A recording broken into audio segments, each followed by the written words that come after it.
지도상에서 본 한국은 매우 불안해 보입니다.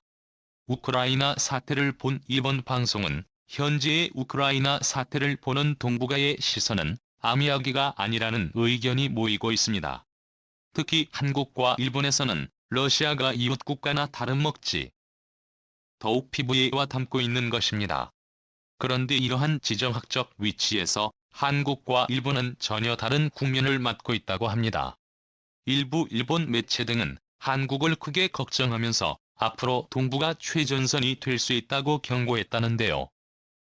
현재의 우크라이나 사태를 보는 전 세계 상황과 한일 간의 큰 차이점을 살펴보도록 하겠습니다. 우선 현재 푸틴이 우크라이나 전면전을 시작하면서 설마 진짜일 줄 몰랐다는 탄식과 함께 전 세계는 동시에 요동치는 모습이 등장하고 있습니다. 당장 주식시장과 같은 경제 변수는 물론이고 수십 년간 강대국끼리의 큰 전쟁은 없었던 상황에 미국과 러시아가 맞서는 상황이 등장하면서 이것이 도화선이 되어 3차 세계대전으로까지 번지는 최악 국면까지도 우려하는 상황이 나옵니다. 우크라이나 전면전은 매우 심각하게 진행되고 있는데요. 현재의 우크라이나 공항이 폭격되어 불타고 있으며 푸틴이 애초에 말한 것처럼 우크라이나를 점령할 일은 없을 것이라는 말과는 전혀 다르게 미사일 폭격이 이어지고 우크라이나는 러시아에게 제공권을 장악당한 상황으로 순식간에 판세는 러시아 쪽으로 기운다는 말이 나옵니다.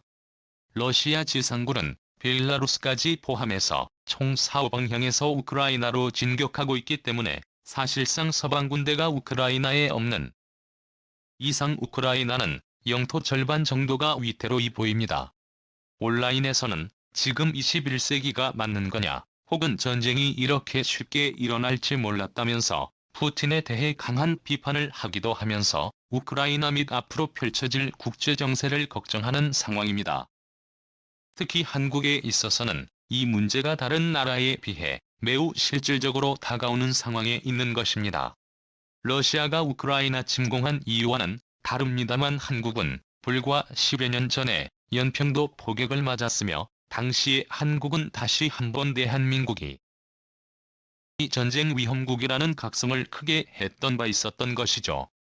물론 그때는 북한이 수백 발의 포탄으로 끝났고 1, 2차 도발을 1시간 내에 끝나는 수준이었습니다. 만 북한은 푸틴 이상의 독재 체제의 공산당이 지배하는 구조이므로 러시아보다 심각한 것입니다.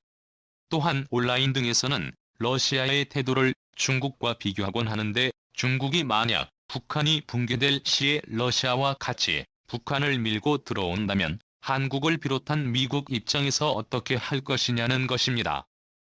푸틴은 평화를 유지한다는 명목으로 평화유지군을 우크라이나 동부에 진입 명령을 내린 상황입니다. 따라서 중국 역시 이러한 명목으로 북한의 탱크 등 무력으로 밀고 들어온다면 하는 우려도 나옵니다. 게다가 일각에서는 유럽과 미국의 태도에 대해 강력하게 비판하는 세력도 보이고 있는데요. 미국과 유럽은 당장 러시아의 주요 기업과 인사 등 소수파에 대한 자산 동결을 일제히 한 상황인데 과연 이것이 도움이 되냐는 의견이 쇄도하면서 미국이 못 시켜준다는 의견이 나오고 있는 것입니다. 그러다 보니 한국의 입장에서는 러시아가 우크라이나를 공격한 뒤 바로 벌어질 일을 우려하고 있습니다. 중국이 대만에 대해서 러시아와 똑같은 행동을 생각보다 빠르게 저지를 수도 있다는 의견인 것입니다. 일단 중국은 당장 러시아의 우크라이나 에 대해서 반대하는 입장을 유엔에서 전개하고는 있습니다. 장준 유엔 대사는 우크라이나 영토 주권을 인정하라며 러시아의 침공에 반대하는 목소리를 낸 상황이죠. 중국은 당장 우크라이나에서 식량 수입을 비롯해 군사 교류도 매우 활발한 나라인데다가 유럽의 1대1로를 확장하는 주요 포인트로도 우크라이나를 삼고 있기에 이런 주장을 하는 것입니다. 그러나 일각에서는 중국이 대만을 지금 치지 않으면 기회는 오지 않는다는 의견도 나오고 있는 것입니다. 미국과 유럽 모두가 우크라이나에 집중할 때 중국이 대만을 속전속결로 공격하면 방법이 없다는 것입니다.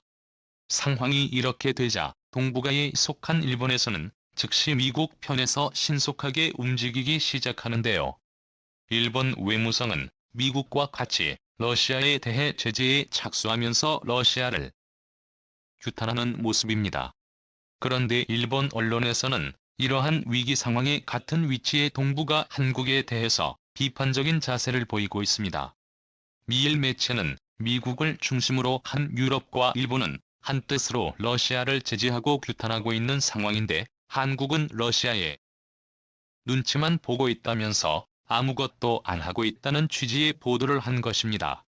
그러면서도 한국은 현재 매우 불안한 상황이고 북한과 중국의 도발을 당할 수 있다고 경고합니다.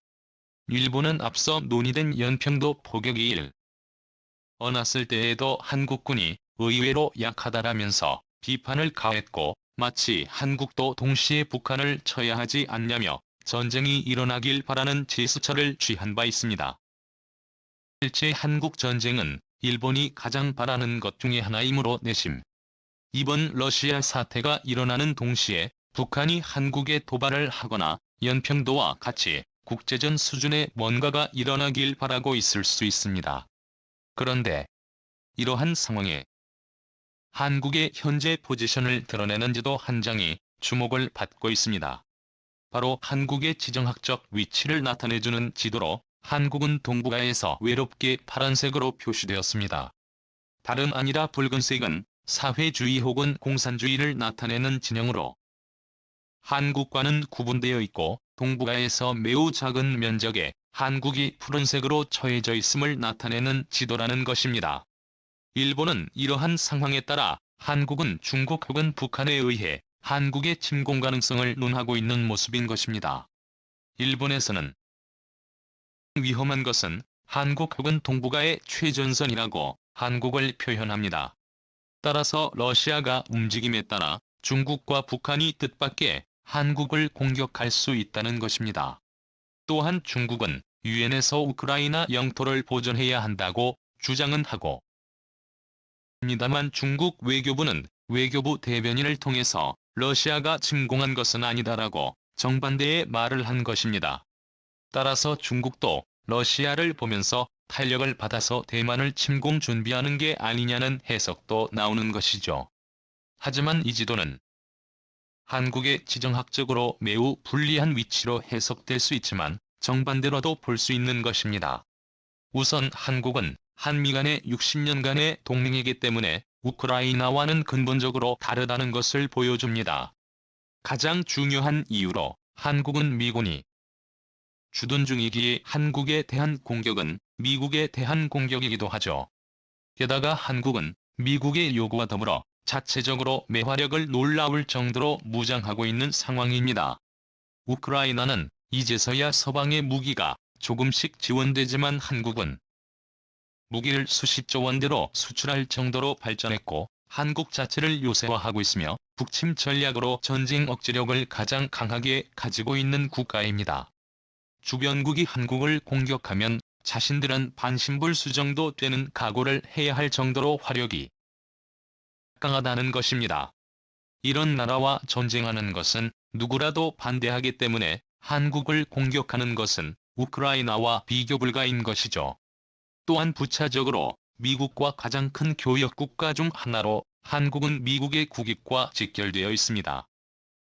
미국이 수출입을 많이 하는 타파 임무에 한국은 항상 자리하고 있는 데다가 최근 첨단 사업 등 관계는 미국에 있어 한국이 침공당한다는 것은 미국이 가장 꺼려하는 국익을 침해당하는 것과 마찬가지입니다. 따라서 미국은 동북아에서는 절대 도발이 일어나서는 안 된다고 눈에 불을 켜고 있습니다. 미 국무부 대변인은 러시아 사태 직후에 아시아 지역에 F-35를 추가 파견하는 모습을 보이면서 아시아 태평양 지역을 주시하고 있다라며 중국과 북한의 도발 징후를 관찰하고 있습니다. 또한 일본에서 지적한 가장 가능성이 높다는 중국이 곧바로 대만을 침공하는 것도 매우 어렵습니다. 미국도 우크라이나와 대만을 보는 시각은 무게 자체가 다르다는 게 외교가의 지배적인 의견인데요. 국방부에서는 이미 대만을 가라앉지 않는 항공모함이라고 선언할 정도로 중요하게 생각하며 대만은 미국의 9번째 교역국일 정도로 규모가 크고 첨단 제품 동맹도 한국처럼 중요한 상황인 것입니다. 또한 결정적으로 중국이 대만을 공격하고 이것을 미국이 그냥 방치했을 때 그 다음이 문제가 되는데 대만이 중국에 점령하는 과정에서 중국은 엄청난 인명피해와 경제적 타격을 받는 것은 물론이거니와 한국은 곧바로 핵무장을 하게 되므로 이것은 중국은 물론 북한이 가장 꺼려하게 되는 시나리오라는 것입니다. 오히려 외교가에서는 이번 러시아 도발로 인해서 가장 곤란을 겪는 것은 바로 일본이라고 지적합니다. 왜냐하면 일본은 러시아와 영토 분쟁이 있는 국가로 러시아는 일본을 항상 벼르고 있는 상황이기도 합니다. 푸틴이 현재 이성열된 발언으로 전쟁에서 방해하는 국가는 지도상에서 사라지게 하겠다고 했는데 이러한 경고는 러시아가 일본의 진작부터 해온 경고로 일본이 가장 정치외교 리스크가 크다는 것입니다. 일본에서 내심 동북아 리스크가 커지면서 신냉전으로 한국전이 다시 일어날 수 있다는 기대감을 갖지만 오히려 가장 위험한 국가는 일본이며 일본 내각에서도 러시아 제재에 대한 수위를 고민하는 것으로 보입니다. 극보수 아베 측은 러시아 제재를 강화하자고 하며 기시다 내각은 과도한 적은 말자고 맞섰는데 이번만큼은 일본 내부에서도 쿠릴 열도 등 러시아와의 여러 갈등이 많은데 자제하자는 분위기가 이어집니다. 또한 러시아는 최근 사도 강산 문제에 있어서도 한국 편을 들면서 일본의 군국주의에 추악한 만행을 거론했습니다. 따라서 러시아야말로 일본의 심기가 불편하며 중국이나 북한은 한국에 쉽게 덤빌 만한 상황이 아닌 것이죠. 이와 같이 러시아 사태에서 일본은 동북아의 최전선을 한국으로 보면서 한국에 대한 우려를 하고 있습니다민 일본이야말로 러시아에 당할 수 있는 상황임을 인식해야 한다는 의견이 등장하고 있습니다. 다음은 관객들의 댓글입니다. 우리의 역사를 보면 알겠지만 수천 년 우리나라 역사의 국방력이 약해서 중국이나 일본에게 약탈당한 걸 생각하면 과할 정도로 자주 국방력에 힘써야 한다는 거고 미국이 아무리 우방국의 해구산까지 해준다고 어디까지나 100% 믿을 수 있는 것도 아니거니와 이미 초토화된 상황에서 도움을 받아봐야 의미 없이해 무조건 자주 국방 강화에 힘써야 합니다. 일본 분들 우리 걱정하지 마세요. 우리 한국인들은 만약 중국이나 북한의 침공을 당하면 피난 같은 거 바지하였습니다. 내 나이 42세지만 무조건 참전해서 상대 방모가지를 10개 이상 따버리지 않는 한 절대로 죽지 않을 겁니다. 우리는 더 강해져야 해. 미국은 솔직히 도와주긴 하겠지만 지켜줄 정도는 아니지. 우리 땅은 우리가 지켜야 합니다. 국가든 믿어서는 안 될 것이며 우리 스스로가 국력을 키워 강대국으로 만들어가야만 합니다. 다른 국가를 믿다간 우리 스스로가 무너지기 쉬운 방향으로 가게 될 것입니다. 국방에 힘이 있어야 국민 또한 강해지는 것입니다. 그러기 위해선 많은 제들을 키워 연구 개발을 할 수 있도록 밀어주어야 강성국으로 발전해가는 것을 볼 수 있을 것입니다. 국방비를 더 늘리고 신무기 개발하는데 더 적극적으로 해야 한다고 생각합니다. 이제는 나라 부채가 중요한 것이 아니라 강해지는 게 중요한